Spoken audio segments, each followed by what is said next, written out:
La nuit tombe. Une neige épaisse et humide tourne paresseusement autour des réverbères tout juste allumés et couvre d'une couche fine et molle les toits, le dos des chevaux, les épaules, les chapkas, le cocher Yona Potapov est tout blanc, comme un fantôme. Il est replié sur lui-même, autant qu'un corps vivant peut l'être, et reste figé, assis sur son siège.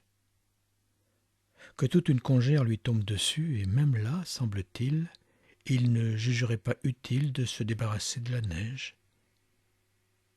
Son petit cheval aussi est tout blanc et immobile. Son immobilité, ses formes angulaires et ses jambes droites comme des bâtons le font ressembler à un cheval en pain d'épices. Sans doute est-il plongé dans ses pensées, celui qui a été arraché à sa charrue, à la grisaille habituelle de son entourage, et a été jeté ici dans ce tourbillon plein de lumière monstrueuse, de bruits, de craquements, sans répit et d'hommes courant de toutes parts. Celui-là ne peut pas ne pas être pensif. Yona et son petit cheval sont immobiles depuis longtemps déjà. Ils ont quitté l'auberge avant midi, et il n'y a toujours pas le moindre client. L'ombre humide du soir tombe maintenant sur la ville. La pâle lueur des réverbères cède la place à une lueur vive, et l'agitation dans la rue se fait plus bruyante. « Cocher, rue Viborg !»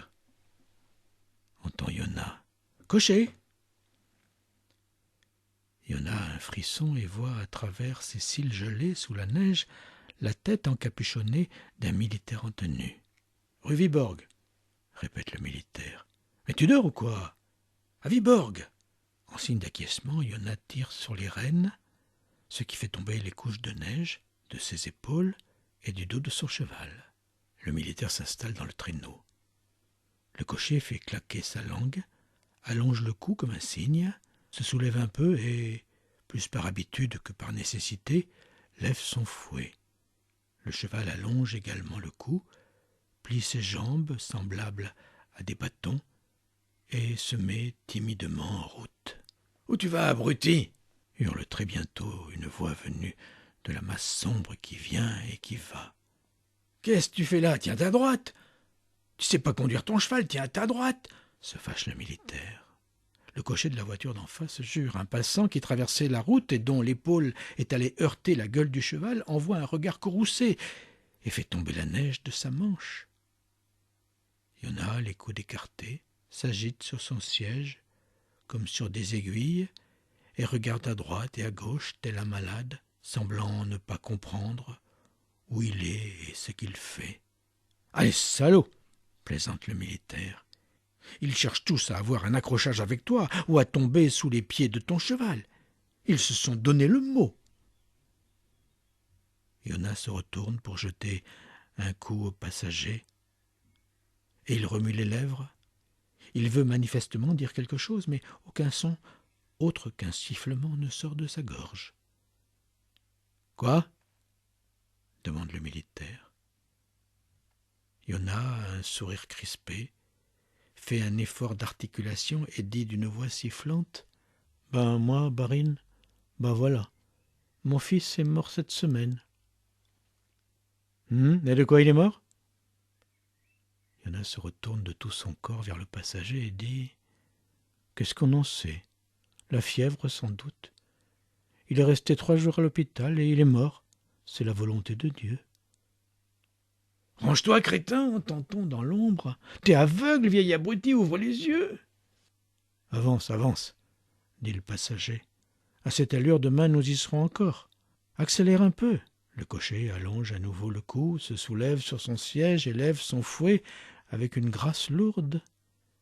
Il se tourne encore plusieurs fois vers le passager, mais celui-ci ferme les yeux. Il n'est manifestement pas disposé à écouter. Il le dépose à la rue Viborg. Il s'arrête près d'un café, se recroqueville sur son siège et à nouveau, plus un mouvement. La neige mouillée le couvre de blanc, lui et son cheval. Une heure passe, puis une autre. 3 jeunes gens passent sur le trottoir en faisant claquer bruyamment leur caoutchouc. 2 d'entre eux sont grands et sveltes, le 3e est petit et bossu. Cocher, au pont de la police, crie d'une voix vibrante le bossu. À 3, 20 kopecks. Yona tire sur les rênes et fait claquer sa langue. 20 kopecks n'est pas un prix, mais qu'a-t-il à faire du prix? 1 rouble ou 20 kopecks? Maintenant pour lui c'est pareil. Le tout c'est d'avoir quelqu'un. Les jeunes gens se bousculent, jurent grossièrement, s'approchent du traîneau, et tous les 3 se pressent pour s'installer sur le siège. Ils commencent à discuter. Quels sont les 2 qui seront assis et qui sera debout? Après une longue dispute, faite de caprices et de reproches, ils arrivent à la conclusion que c'est le bossu qui doit rester debout, c'est le plus petit. « Avance !» crie le bossu de sa voix vibrante, en s'installant et en soufflant dans le cou de Yona. « Cravache, t'as une de ces chapkas? On trouverait pas pire dans tout Pétersbourg. »« Dis, répondit Yona par un rire. « Elle est comme elle est. Allez toi, elle est comme elle est, et avance plutôt. Tu vas aller à cette allure sur tout le chemin, hein? Et une torgnole, t'en veux une? »« J'ai la tête qui éclate, » dit l'un des grands. « Hier, chez les Doukmasov, Pascal et moi, on a bu à 2 4 bouteilles de cognac. »« Je ne comprends pas à quoi bon ces bobards, se fâche l'autre grand. Il ment comme un arracheur de dents. »« Que je sois maudit si c'est pas vrai. »« Ouais, c'est aussi vrai que les histoires de poux qui toussent. » Glosse Yona. « Ils sont bien gais, ces messieurs. »« Nom de Dieu, s'indigne le bossu. Tu vas te mettre en route, espèce de bon à rien, oui ou non? C'est une allure, ça? Flanque-lui un bon coup de fouet, allez, un bon coup !»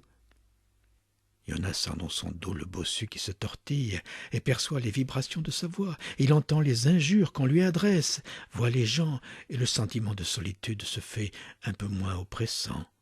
Le bossu peste jusqu'à s'étouffer dans un juron alambiqué et interminable et commence à tousser.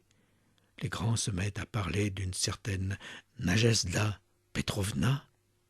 Yona se tourne vers eux. Profitant d'une petite pause, il se retourne encore une fois et marmonne.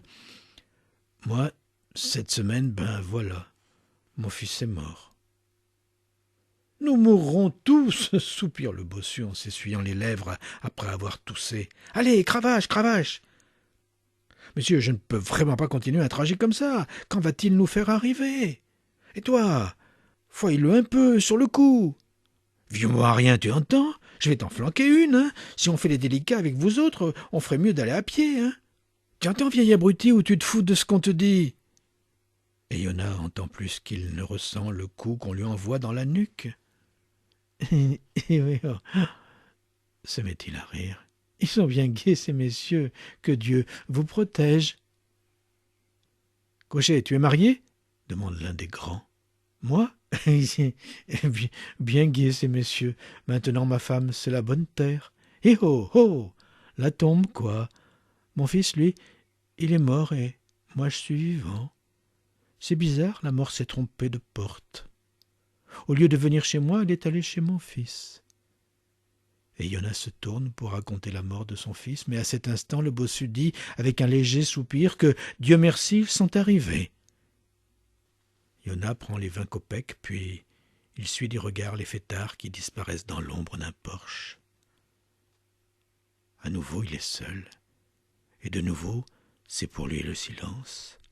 La tristesse qui avait desserré son étreinte pour un instant revient et lui écrase la poitrine avec plus de force encore. Yona, dans son inquiétude et sa souffrance, balaye des yeux les foules qui vont et viennent des 2 côtés de la rue. N'y aurait-il pas parmi ces milliers de gens, ne serait-ce qu'un homme qui serait prêt à l'écouter? Mais les foules se pressent sans le remarquer, ni lui, ni sa tristesse. Une tristesse immense, sans limite. Si la poitrine de Yona éclatait, toute la tristesse qui s'y trouve inonderait, semble-t-il, le monde entier. Et pourtant, elle est invisible. Elle s'est logée dans une coquille si insignifiante qu'on n'a aucune chance de la voir. Yona aperçoit un concierge portant un sac et décide de l'aborder. « Dis-moi, quelle heure peut-il bien être ?» demande-t-il. « 9 heures passées. Qu'est-ce que tu fais arrêté là? Avance !» Yona avance de quelques pas, se replie sur lui-même et s'abandonne à sa tristesse. Il se dit maintenant qu'il est inutile de s'adresser aux gens. Mais 5 minutes ne sont pas écoulées qu'il se redresse, secoue la tête, comme sous l'effet d'une vive douleur, et tire sur les rênes. Il n'en peut plus. « À l'auberge !» se dit-il. « À l'auberge !» Le petit cheval, comme s'il avait compris sa pensée, se met en route au trot. 1h30 plus tard, Yona est déjà assis près du grand poêle malpropre. Des gens ronflent couchés sur le poêle, par terre, sur les bancs. L'air, lourd de remugles, est étouffant. Yona regarde les dormeurs, se gratte la tête, et il est pris d'un regret d'être rentré si tôt. « Je n'ai même pas gagné le prix de l'avoine, se dit-il. C'est de là que vient la tristesse. Celui qui connaît son métier, qui a le ventre plein et un cheval bien nourri, il est toujours tranquille. Dans un coin, un jeune cocher se redresse avec des grognements. Il tend le bras vers le seau d'eau. « Tu veux boire ?» demande Yona. « Comme tu vois. »« Eh ben, à ta santé. Et moi, tu vois, mon fils est mort. Tu savais ? Cette semaine à l'hôpital. Une histoire. » Yona essaie de voir quel effet ont produit ces mots. Mais il ne voit rien. Le jeune homme a mis la tête sous la couverture et dort déjà. Le vieux soupire et se gratte la tête. Il a autant envie de parler que le jeune homme avait envie de boire. Voilà bientôt 1 semaine que son fils est mort, et il n'en a encore parlé vraiment à personne. Il faut parler en allant au fond des choses, avec des pauses. Il faut raconter la maladie de son fils, ses souffrances, ses dernières paroles, sa mort. Il faut décrire l'enterrement et raconter son trajet à l'hôpital pour aller chercher les vêtements du défunt. Sa fille Anísia est restée au village. Il faut parler d'elle aussi. Il y a bien des choses dont il pourrait parler maintenant, à l'un ou à l'autre. En retour, il attendrait des « oh » et des « oh », des soupirs, des lamentations. Avec les femmes, c'est encore mieux. Elles sanglotent au bout de 2 minutes. Il faudrait aller voir le cheval, pense Yona. J'aurai toujours le temps de dormir. Il n'y a pas à s'en faire. Je ne manquerai pas de sommeil. Il s'habille et va à l'écurie où se trouve son cheval. Il pense à l'avoine, au foin, au temps qu'il fait. Son fils, il ne peut pas y penser quand il est seul. On peut parler de lui, mais pas y penser seul. Se le représenter est effroyable, insupportable. « Tu manges ?» demande Yona à son cheval, en voyant ses yeux brillants. « Allez, mange, mange. Si on n'a pas gagné le prix de l'avoine, on se contentera de foin. Oui, je suis trop vieux pour faire le cocher. C'est mon fils qui devrait faire le métier, pas moi. Lui, c'était un vrai cocher. S'il avait pu vivre. » Et Yona fait une pause, puis il continue. « Et voilà ma pouliche. En plus de Kouzma, il est passé dans l'autre monde. Tout d'un coup, il est mort bêtement. Mais maintenant, disons, tu as un poulain et tu es sa mère par le sang, et tout d'un coup, disons, ce poulain, il meurt. Ça fait de la peine, hein ? » Le petit cheval mâche, écoute et souffle sur les mains de son maître. Yona se laisse emporter par ses paroles et lui raconte tout. Tristesse d'Anton Tchekhov.